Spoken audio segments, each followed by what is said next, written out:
Well, it's the end of June and my scarlet hibiscus finally bloomed. It had set blooms, but then we had a really windy couple of days and they broke off because they're really fresh and tender. But actually it was a good thing because it's got multiple buds on it now.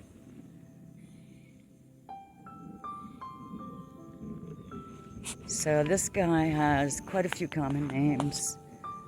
The Atlas of Florida Plants calls it Scarlet Rosemallow.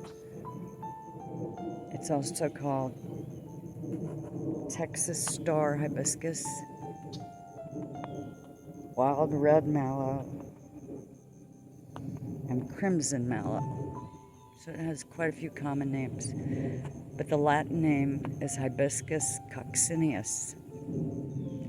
So when you look up seeds on eBay, just make sure it's Hibiscus coccineus, and that will be the native one, which thrives in really wet sites. This happens to be like right next to the lake, and it really likes it here.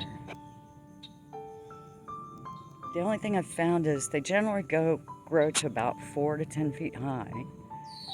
These rarely get above 4 feet. I don't know if it's because of all the wind that comes off the lake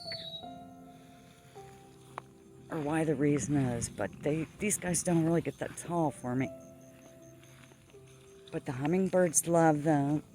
The butterflies love them. I love them. It's a really cool native plant. So if you get a chance, try out scarlet hibiscus, or also known as Scarlet Rosemallow.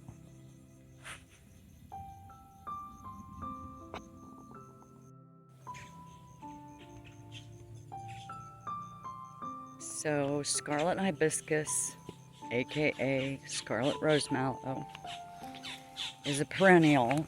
It likes wet sites, comes back up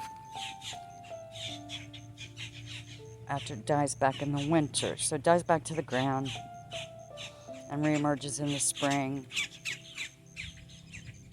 It generally blooms early summer, but mine bloomed late, like I said before, because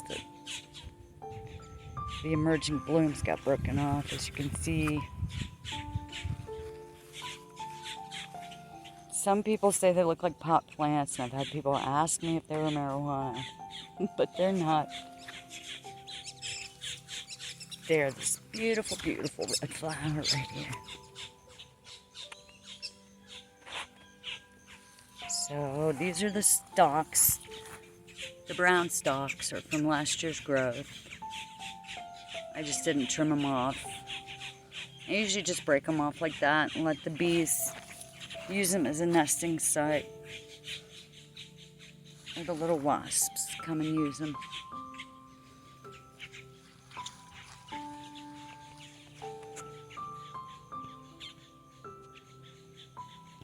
I'm so glad it finally bloomed. Can't wait to see when all of these buds open up. That's going to be really cool.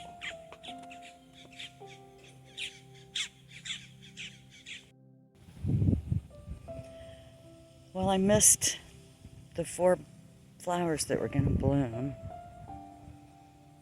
So now it's got seed pods. Let me see if I can focus this. So those beautiful little pods inside there are going to be loaded with seeds. So those are the calyxes left over from the flower bud.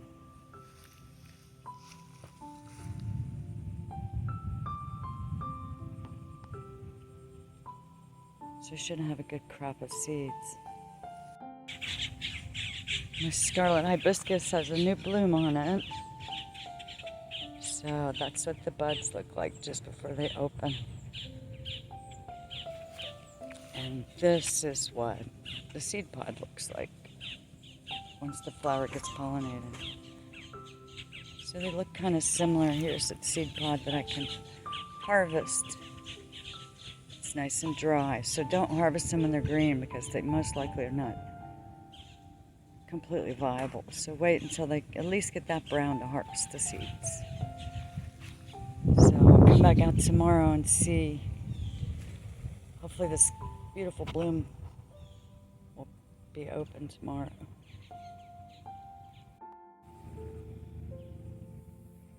So here's the bloom from that beautiful bud. Isn't it spectacular?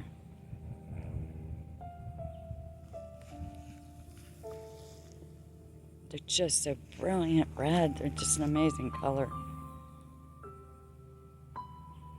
These particular plants I bought at mail order natives online. Generally, it's hard to find natives like this locally, but the mail order natives company does a really fabulous job. They send out big, beautiful, healthy plants. It's a little high on shipping, but it's worth it because they always show up in wonderful condition. And generally, I always have these seeds for sale as well, so you can check my eBay store.